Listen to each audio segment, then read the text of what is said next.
Okay, hello there. This is a tutorial on Form 21. If I am writing an offer, or even if I am receiving an offer, the first thing I want to look at is this revision date right here. Is this the current form to write an offer on? So as of the taping of this tutorial, May 23rd, 2016, the revision date of 7/15 is our most current form. I want to look at that when I grab a form to draft or when I receive an offer. The date, this is just the date that I'm drafting the offer. The MLS number I can get from Paragon. My offer expiration date sometimes is missed. It's kind of hard to see sometimes in the upper right corner. How many days am I giving the seller to respond? So this is a great opportunity, you guys. Call the listing agent first. Ask them, is there any activity on your house? And ask them, are your sellers in town, out of town? How long do they need to respond to an offer? If you don't put anything in here, the default is 2 days. But it's very frustrating as a listing agent when you receive an offer and there's a 1-day expiration date and my sellers are out of town for 4 days or 3 days. Had you just called me, you would have known that. So it's important in my mind to call the listing agent, start establishing that good rapport, and ask them this question: what's the offer expiration date? While you're at it, ask them, hey, what's the seller's names? Now, I'm also going to look on sellers' names in Associated Docs if there's a Form 17 to see if that's listed. But another good question to ask the listing agent when you call them on how long does your seller need, what name should I put in here? Buyer line, status, we forget about status sometimes. And this would be husband and wife, married couple, single female, etc. So if you forget it, like I've forgotten it, it's still okay. The closer will figure it out, but if you know it, put it in there. Tax parcel numbers I can get from Exhibit A, which should be in Associated Docs. It could be listed in Paragon. Now, paragraph 5, slow down here. Put on the brakes on paragraph 5. This is where agents end up spending money. You spend money because you do things like you're the listing agent and you end up selling the washer and dryer and refrigerator, now making it part of the sale and it stays with the house when the seller told you and intended to take it with them. As a buyer's agent, still slow down and make sure you understand what your buyer is expecting to ask for with the purchase of the house. This is the paragraph you will write checks on. I've done it. Purchase price, how much are we offering? Earnest money, how much are we going to put down for earnest money? If you're writing an offer, you will never check selling firm. Well, never say never, but we do not have a trust account here at Keller Williams. So we will not be holding the money. If you get an offer from another firm that does have a trust account, sometimes you'll see this box checked. But when I'm drafting an offer here at Keller Williams, since we don't have a trust account, I'm checking the closing agent to hold the money. Default, we miss this line sometimes. Do I want forfeiture of earnest money or seller's election of remedies in the event my buyer defaults? Now, if we skip this line altogether, some real estate attorneys say there's no contract because you have not agreed to everything in the contract. Some real estate attorneys say it'll default to seller's election of remedies. I don't want to find out how it would ever turn out in court, so don't skip it. So if I have a buyer, I'm going to put down forfeiture of earnest money because, as we'll see here in a few minutes, seller's election of remedies is a list of about 4 or 5 options the seller has, one of them being forfeiture of earnest money. So I just want to limit my buyer's damages to forfeiture of earnest money. Title insurance company, I'll look in Associated Docs. Is there an Exhibit A? Who did the listing agent open title with? I can look in Paragon. It may say in agent remarks that title opened with ABC Company. Closing agent, you might see in Paragon where the listing agent says closing agent to be, but a buyer can choose someone else. It's okay. These are all things we can negotiate. Be aware, though, that I don't always want to create counteroffer situations. So in my mind, if I don't have an issue with the closing agent, the listing agent has said, I'm fine with it. I'm going to put it down. Or I should say my buyer doesn't have an issue with it, but they're going to look at you. And so I'm okay to go with whatever the listing agent says in most cases. Plus, I'm not generating a counteroffer scenario.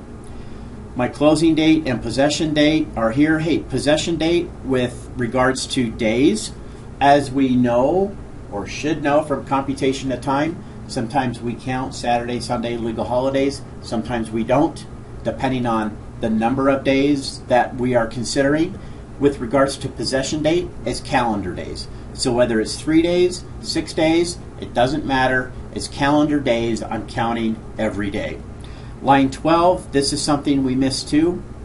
I'm going to check requested, and I'm going to see that there's a Form 22K. That's the utilities addendum. That's part of the contract. Oftentimes I'll see a blank one. And what's really silly is when I see a blank one in Associated Docs. This is something the seller is to fill out. So I want a 22K with the utility providers listed on that 22K. I'm checking this box, thereby making it part of the contract. Line 13, we skip this line too. And this could be a big deal if there's assessments and charges and we skip it. I'm writing an offer. I'll say prepaid in full by seller at closing. It is a line to negotiate, so you could end up going back and forth a little bit, but I pretty much always will check this box when I'm drafting an offer. Line 14 is a newer line. It kind of freaks people out a little bit, but don't get freaked out. It's just odd because we're drafting an offer, and how are we supposed to know if the seller is or is not a foreign person? So the state says this is a viable option, and I agree. I would check seller is a foreign person unless we know they are not, but seller is a foreign person, and then for the listing agent or seller to correct you and then check is not, that does not constitute a counteroffer, so there's no harm, no foul. So line 14, as well as the seller line, does not constitute a counteroffer. Now, why this people get freaked out is because the language will say the buyer is responsible for the taxes that a foreign seller owes. And so if you check seller is a foreign person, at least we're doing what we can to assure that we've marked the appropriate box. And if they're not, this gets changed by the seller listing agent. Okay, it's not a counteroffer situation, so it doesn't bother me. When I'm drafting an offer, I am considered the selling agent. So I'm going to check buyer. I'm also going to check on behalf of the listing agent that they represent the seller. Line 16, the addenda line. This is what is attached with the contract with Form 21. So it could be financing, 22A. I could have Form 22A, 35, which is inspection, 22J, which is lead-based paint, SAR, SA, which is the Spokane addendum, 22T, which is title, 22VV, which is insurance, etc. And I would list those on the addenda. I do not list seller disclosures. Seller disclosures, Form 17, is not part of a purchase and sale agreement, so don't do it. And when I'm a listing agent and the selling agent has done that, I will remove it from line 16 by way of a counter addendum. So I'm simply adding. Now, by adding these forms to line 16, that doesn't necessarily, well, that does not make it part of the agreement.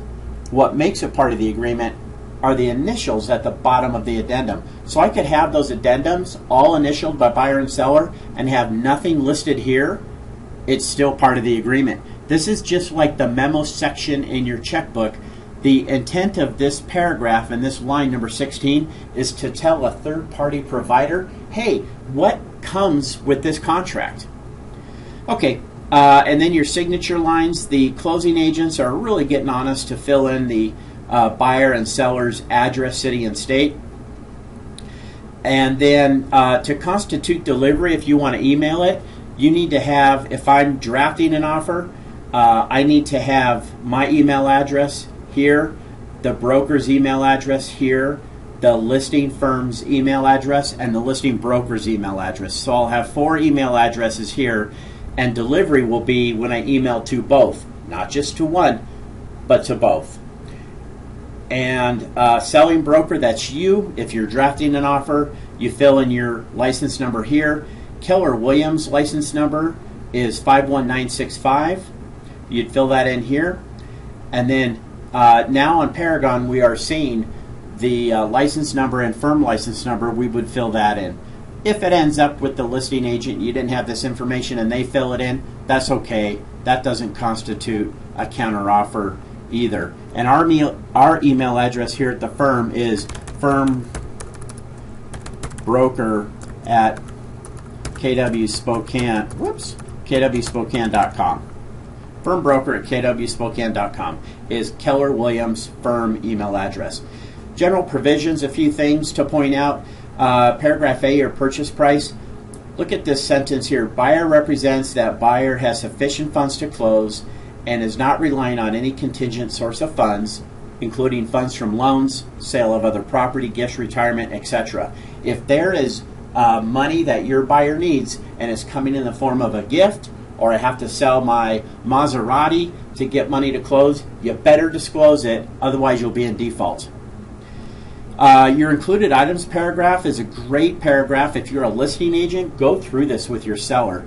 If you're a buyer's agent, go through this with your buyer. This is what contractually comes with the house, what the house comes with, window treatments, things like that. Continuing on the general provisions, closing and possession paragraph, paragraph F. This is also a good paragraph to become very familiar with.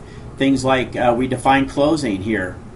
What does closing mean? Here's the definition for closing. We have time, so we know the possession day and counteroffer expiration day, but by what time? So you'll see it's 9 p.m. Let's see, what else here? Let's see.